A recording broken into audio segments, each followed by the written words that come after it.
Assalamu alaikum. I'm Adil Anjum from ELA Institute, Hafzabad Road, Gujranwala. Dear student, how are you? I hope that you all will fine. अच्छा try कीजिए please. सबसे पहले मेरे channel को subscribe करें, like करें ताकि आपको मेरी वीडियोस मिलती रहे। लो जी, today we are going to start a very important poem जिसका नाम है हाक्स मोनोलॉग। रिसेंटली भी पेपर में आई थी। तो ये पोएम थोड़ी सी है भी डिफरेंट। हर पोएम बेसिकली अगर देखेंगे तो सारी दूसरों से डिफरेंट ही है, हर राइटर डिफरेंट है, तो इसलिए फिर वो पोएम तो डिफरेंट होगी। अच्छा, इसमें थोड़ा सा मैं चाह रहा हूँ कि मैं आपको टेड ह्यूज का थोड़ा सा बता दूँ। इसे ना टेड ह्यूज भी पढ़ते हैं, ह्यूज जी की मतलब आवाज़ सुन, लेकिन बेसिकली ये टेड ह्यूज HEWZ की आवाज़ अगर आप देख रहे हैं टेड ह्यूज तो वो आवाज़ है। एनी हो, टेड ह्यूज जो है ना, इसका कमाल ये है बेटा कि ये अपनी बात जो है ना जानवर और परिंदों को लेके ना, जानवर और परिंदों को लेके अक्सर डील करता है। लाइक फॉर एग्जांपल अगर हम MA के सिलेबस में बात करें तो थॉट फॉक्स इसकी एक पोएम है जिसके अंदर इसने फॉक्स को लेके जनाब उस पोएम के अंदर जिक्र किया हुआ है। इसी तरह इसमें हाक्स मोनोलॉग से क्या बना, हाक आपको पता है वो का बाज जिसे हम नॉर्मली आप इस पे ना जाए कि इसे शाहीन कहते हैं, इसे चील कहते हैं, इसे जनाब उकाब कहते हैं या इसे हाक कहते हैं। तो ये डिफरेंसेस तो हैं, मगर आप फॉर एग्जांपल ज़्यादा पावरफुल को लेते हैं हम लोग, तो हम लेते हैं बाज को, तो आप समझ ले हाक बाज को कहते हैं। ठीक है ना, आपके लिए ये पोएम समझना आसान हो जाएगी। ठीक है, अच्छा जी, let's start with the poem. आपने इसमें देखना पता क्या बेटा, देखना आपने ये है कि किस कदर प्राइड पार का इसमें शो कर रहा है वो जो हॉक है। और पोएम का नाम क्या है? अगेन मैंने आपको मैनी टाइम्स ये कहा है कि जब भी कोई चीज पढ़ते हैं सबसे पहले go for the title and then you should go for the writer, कि किसने लिखी और उसका टाइटल क्या है, क्योंकि टाइटल इंडिकेट्स सारा कुछ के इसके अंदर एक्चुअली होगा क्या।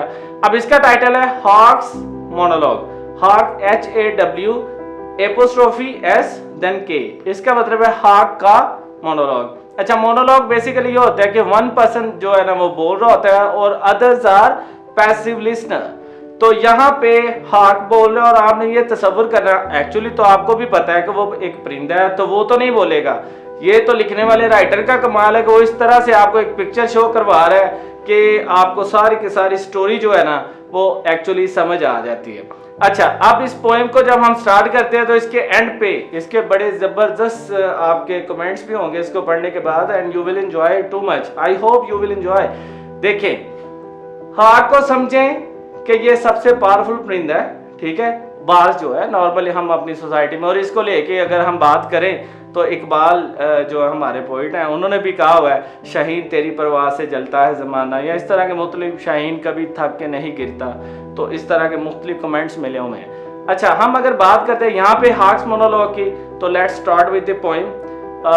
किस तरह से वो बात करता है और कैसे जो है ना पोएम को जो है ना डिस्कस किया हुआ और लिखा हुआ है किसने जी, टेड ह्यूज ने। देखिए जी, अच्छा, बाज अमूमन टॉप ऑफ द ट्रीज होता है और ये जो हमारे माउंटेन्स हैं वहाँ पे सबसे टॉप पे होता है। क्यों टॉप पे होता है? क्योंकि ये नॉर्मल ह्यूमन बीइंग की अप्रोच से दूर होता है।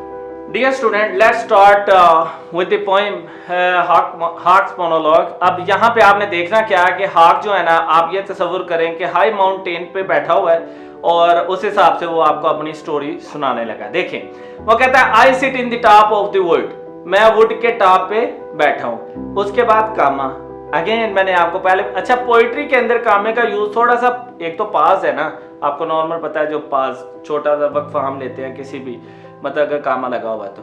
यहाँ पे पोइट्री पे मेरा जहाँ तक ख्याल, आई डोंट नो एग्जैक्टली, कि मेरे जहाँ तक ख्याल है पोइट्स जो है ना, पोइट्स वो चाह रहे होते हैं कि आप जरा सोचें कि ये स्ट्रेस ज्यादा बात को देने के लिए, कि देखिए जरा कि कामा लगा के आपको क्या बता रहा है, इस चंक को सेपरेट करके आपको इसकी अहमियत बताना चाह रहा है कि देखिए किस तरह से वो कहना चाह रहा है। हाक क्या कहना चाह रहा है? I sit in the top of the wood, my eyes closed, मैं वुड की टॉप पे होता हूँ और मेरी आंखें बंद भी होती है।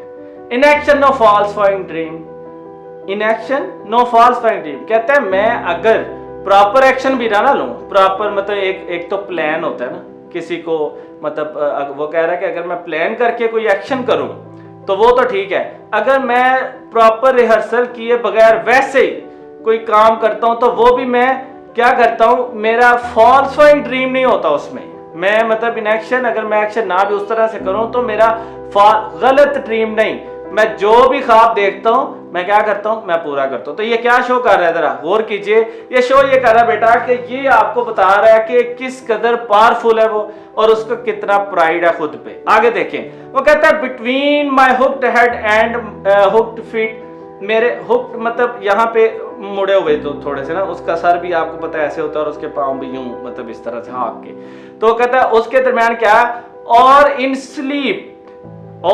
Sleep rehearse perfect kills and eat, और वो कह रहा है कि अगर मैं नींद में भी हूं ना, नींद में भी हूं तो मैं क्या करता हूं, परफेक्ट किलिंग करता हूं। अब देखें एक औकाब, अगर देखें ये वो कह भी सकता है कि अगर मैं प्रॉपर अगर मैं कोई शिकार करता हूं, किसी प्रे को पकड़ता हूं तो उसका ये कह भी सकता था कि मुझसे कोई मिस्टेक हो सकती है ये वो, लेकिन वो क्या कह रहा है, परफेक्ट किलिंग करता हूं मैं, क्योंकि ये क्या शो कर रहा है, उसका प्राइड शो कर रहा है। आइए आगे देखे थे नेक्स्ट वो क्या कहता है, कहता है the convenience of the high trees, the air beyond sea and the sun rays are of an advantage to me. अच्छा, कन्वीनियंस ऑफ हाई ट्री, ये क्या है, हाई ट्री जो है उसके लिए वो क्या है, उसके लिए फायदेमंद है, फैसिलिटेट करते हैं उसे, और हवा का तेज चल, बियॉन्सी होता है हवा का फ्लो मतलब तेज चलना, कहता है वो मेरे लिए एक एडवांटेज है, और सूरज की शोएं भी मेरे लिए क्या है, बेनिफिशियल है मेरे लिए। कहता है and the earth phase upward for my inspection, और जमीन का चेहरा ऊपर की तरफ है, किस लिए, मेरी इंस्पेक्शन के लिए। अब आप देखें इंस्पेक्शन टीम जो आती है वो क्या करती है, चेक करना, तो वो कह रहा है बेसिकली तो आपको पता है वो अपवर्ड बैठा हुआ है और ऊपर से देख रहा है, तो उसका कहने का यहाँ पे क्या मतलब है, उसका कहने का मतलब ये है कि जमीन का चेहरा अपवर्ड है मेरी इंस्पेक्शन के लिए। प्राइड चेक करें जरा, मेरे इंस्पेक्शन के, मैंने देखना है कि कौन सी चीज कहाँ पे सेटल डाउन है। It is like a god like figure, वो शो कर रहा है खुद को कि मैं इस कदर हूं, मतलब वो भूल गया हुआ है कि पागल है वो किस में, पार के नशे में। कौन, हॉक। यहाँ पे वो क्या कह रहा है, and the earth face is upward for my inspection, जमीन का चेहरा ऊपर की तरफ है मेरी इंस्पेक्शन के लिए। तो गौर करें इस पे। इसी तरह नेक्स्ट पैराग्राफ के अंदर वो क्या कहने लगा है, वो आपने बस ये गौर करना है कि उसकी बनावट कैसी है और वो किन चीजों को लेके किस तरह से आपके सामने रख रहा है। कहता है my feet are locked upon the rough bark, मेरे पांव जो है ना, रफ बार्क बेसिकली वो चट्टान को भी कह सकते हैं आप, लेकिन यहाँ पे वो जो होता है ना ट्रीज का वो जो तना होता है वो रफ होता है ना, तो कहता है उसके ऊपर मैं मतलब इस तरह जकड़ के बैठा होता हूँ। मतलब उसे ये है कि मैं अपवर्ड हूँ और everything is under my feet, क्योंकि वो कहता है it took the whole of creation, सारी क्रिएशन किधर है, मेरे पाँव के नीचे है। To produce my foot and each feather, मेरे पाँव और मैंने अपने पर जो हैं उनको प्रोड्यूस करने के लिए now I hold creation in my foot, सारी की सारी क्रिएशन जो है जो मुझे रिक्वायर्ड है। फॉर एग्जांपल उसने जो भी खाना है, छोटी चिड़िया वगैरह या जो भी चीज़ उसने खानी है, तो कहता है सारी की सारी कहाँ है, मेरे पाँव के नीचे। तो दिस इज बेसिकली उसका क्या है, प्राइड है, जो वो शो कर रहा है कि he is upward and everything is under his inspection and he is a powerful person और बर्ड और anything which he believes. Anyhow आगे देखें, वो कहते हैं और fly up and revolve it all slowly, ऊपर जाके उड़ूं या इधर उधर मैं मूव करूं, तो मेरे लिए क्या है उसके मुताबिक वो क्या कह रहा है कि मेरे लिए क्या है, मेरे लिए ये कोई काम नहीं है, मुझे कोई कहने वाला नहीं है कि मैं जनाब इस तरफ जाऊं मैं इस तरफ जाऊं, मेरे लिए कोई मसला नहीं है। वो कहता है I kill wherever I please, मैं किलिंग करता हूं जहां मेरी खुशी होती है। अब देखें ये सबसे बड़ा प्राइड, वर्ड चेक करें, आई किल वेयरएवर आई प्लीज, मैं किलिंग करता हूं जहां मेरी डिजायर होती है, जहां मैं चाहता हूं, जहां मेरी हैप्पीनेस है, मतलब मैं जिसे चाहूं मैं किल करता हूं, because it is all mine, चूंकि सब कुछ मेरा।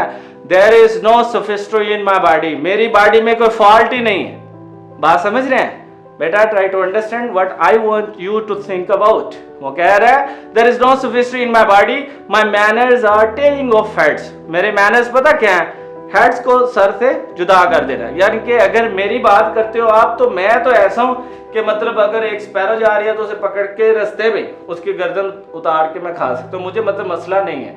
तो वो देखिए, वो कह रहा है my manners are tearing off heads. तो आप इन लाइंस में भी देखें और इससे अगली लाइंस आने लगी हैं उनमें भी देखें, और किस तरह से ये जो है ना चीज़ों को लेके आपके सामने पेश कर रहे हैं। इन द सेम वे आप नेक्स्ट, आपको पता है ये पोएम थोड़ी सी लेंथी है, लेकिन इवन देन अगर आप इसमें प्रॉपर इन्वॉल्व होते हैं तो you will enjoy the poem. ठीक है। एनीहो, अलॉटमेंट क्या होता है बेटा? अलॉटमेंट होता है, जैसे कहते हैं जी हमारे पापा को एक प्लॉट गवर्नमेंट ने अलॉट कर दिया, लेकिन क्या देना, यहाँ पे मीनिंग समझ लें। कहते हैं the allotment of depth for the one path of my flight is direct. कहते हैं मैं जब उड़ रहा होता हूँ ना, तो किसी को मौत देना मेरे लिए कोई काम नहीं है। Through the bonds of the living, जो लिविंग्स हैं, no argument assert my right, कोई मेरे आर्गूमेंट मुझे नहीं कर सकता, यानी कि जिंदा चीजें या कोई भी इंसान मुझे ये नहीं कह सकता कि ये तुमने क्या किया है। ठीक है। अब प्राइड की इंतहा देखें, कहता है the sun is behind me. क्या कह रहा है? The sun is behind me. अब इसका क्या मतलब है? सूरज मेरे पीछे है, हालांकि सूरज अगर आप गौर करेंगे तो उसके ऊपर है। तो वो क्या कह रहा है यहाँ पे? सन इज बिहाइंड मी। तो ये बेसिकली वो ये कह रहा है कि सन को भी अगर बेटा वो सन को भी ऊपर कंसीडर कर लेता तो उसने समझना था कि वो बेसिकली नीचे आ गया। तो वो कहना यहाँ पे ये चाह रहा है कि सन भी उसके पीछे है। फिर क्या है? Nothing has change since I began. वो कह रहा है कुछ भी चेंज नहीं हुआ जब से मैं पैदा हुआ। बिगेन से मुराद उसका पैदा होना, या जब से उसने दुनिया में वो आया है, तो उस हिसाब से वो बात कर रहा है। Nothing has change since I began, my has permitted no change. मेरी आंखों ने किसी चीज को चेंज की परमिशन नहीं दी। बात समझ रहे हैं?